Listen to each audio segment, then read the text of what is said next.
Bismillahirrahmanirrahim. Assalamualaikum warahmatullahi wabarakatuh.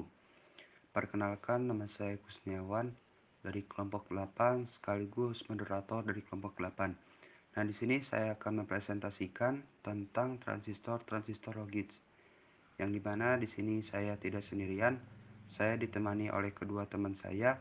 Yang pertama itu ada Naila Putri Jayadi yang bernomor NPM 24052123029. Yang kedua ada Agistian Hardiansyah yang bernomor NPM 24052123037. Langsung aja ke materi.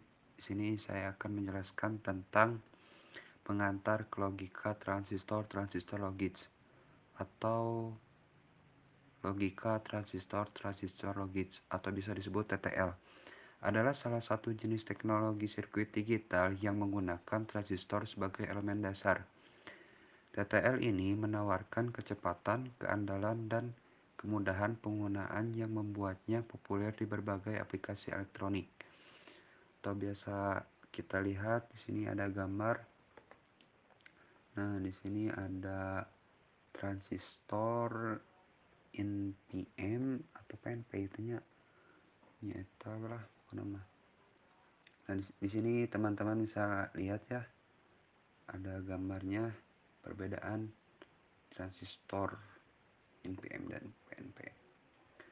Nah, yang kedua ada prinsip kerja gerbang logika transistor logis. Gerbang dasar. Gerbang logika TTL seperti AND, OR, dan NOT memproses sinyal digital masukkan menjadi sinyal keluaran sesuai dengan fungsi logika. Yang kedua ada elemen saklar.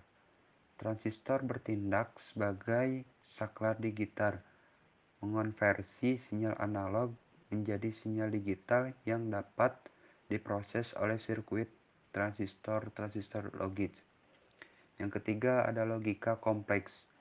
Kombinasi gerbang logika dapat dasar membentuk fungsi logika yang lebih rumit untuk aplikasi yang lebih canggih.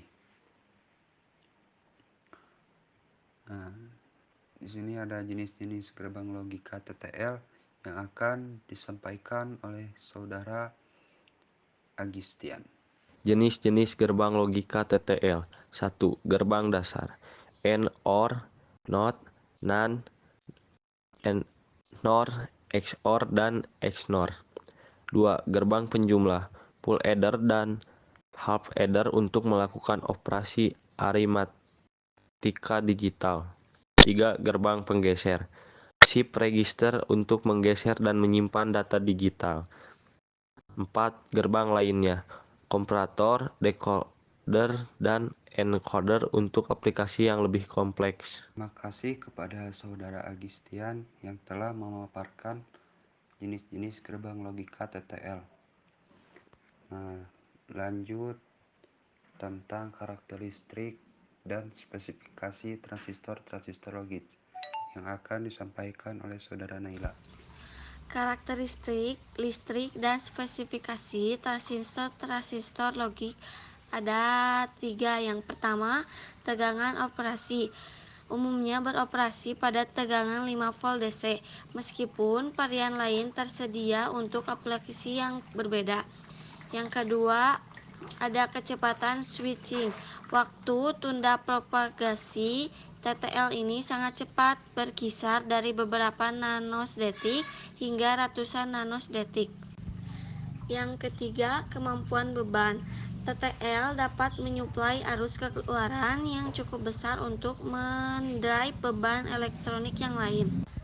Perbandingan keunggulan dan kekurangan dari transistor listrik, transistor listrik, dioda transistor listrik.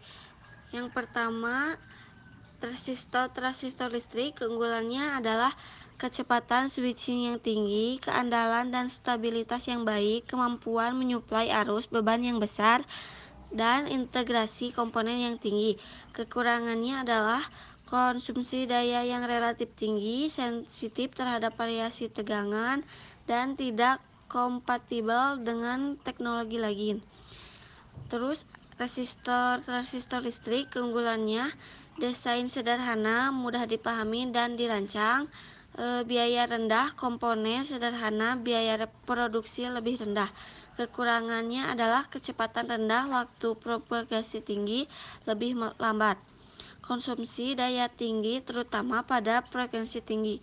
Terus yang terakhir ada dioda transistor listrik, keunggulannya desain fleksibel, kombinasi dioda dan transistor memungkinkan variasi desain, dan biaya produksi lebih rendah, bisa lebih murah pada beberapa kasus.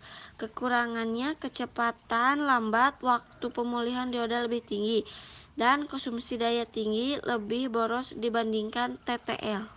Terima kasih kepada Saudara Naila yang telah memaparkan karakteristik, spesifikasi transistor logis, dan perbandingan keunggulan kekurangan TTL, RTL, dan DTL. Aplikasi TTL dalam rangkaian elektronik. Mikroprosesor, komponen dasar dalam sistem komputer digital. Yang kedua ada jam digital, rangkaian digital untuk menampilkan waktu. Yang ketiga ada penguat audio, yaitu sirkuit penguatan sinyal audio digital. Yang keempat ada multimeter digital, yaitu untuk pengukuran parameter listrik secara digital. Nah, kesimpulan dari TTL itu adalah salah satu jenis sirkuit digital yang telah terbukti andal dan populer dalam berbagai aplikasi elektronik. Yang kedua, TTL menawarkan kecepatan switching yang tinggi, kemampuan menyuplai arus beban yang besar, serta integrasi komponen yang baik. Yang ketiga, meskipun konsumsi daya yang kerentanan terhadap variasi tegangan menjadi kekurangan TTL, teknologi ini tetap digunakan secara luas karena keandalan dan kemudahannya. Yang keempat, aplikasi TTL dapat ditemukan di berbagai bidang seperti mikroprosesor, jam digital, penguat audio, dan multimeter digital. Yang kelima, dengan kelebihan dan kekurangan yang dimiliki, TTL terus memegang peranan penting dalam membangun sistem elektronik digital yang andal dan efisien. Sekian dari kelompok kami, mohon maaf bila ada penjelasan yang kurang memaparkan gitu ya. Di sini ada any question, ada pertanyaan dari teman-teman. Boleh kalau ada mau menanyakan, dan di sini sudah ada yang menanyakan sih. Bentar. Nah, di sini ada yang bertanya dari Ahmad, apa keunggulan TTL dibandingkan teknologi lainnya? Jawabannya yaitu yang pertama, kecepatan tinggi. TTL menawarkan waktu switching yang cepat, membuatnya cocok untuk aplikasi yang memerlukan respon cepat. Yang kedua, kekuatan sinyal. TTL dapat mentoleransi variasi tegangan yang lebih luas, sehingga lebih tahan terhadap noise dibandingkan teknologi lain. Yang ketiga, ketersediaan TTL adalah salah satu teknologi yang pertama kali digunakan dalam sirkuit digital, sehingga banyak tersedia dan didukung oleh berbagai perangkat. Nah, ada yang bertanya lagi dari Agung, apa yang dimaksud dengan pinch out dalam TTL? Jawabannya adalah pinch out adalah jumlah maksimum input TTL yang dapat didorong oleh sebuah output TTL tanpa mengurangi kinerja sirkuit. Pinch out adalah indikator kemampuan keluaran dari sebuah gerbang TTL untuk menggerakkan sejumlah input gerbang lainnya. Biasanya pinch out untuk TTL adalah sekitar 10. Sekian dari kelompok kami, mohon maaf apabila ada kekurangan. Wassalamualaikum warahmatullahi wabarakatuh.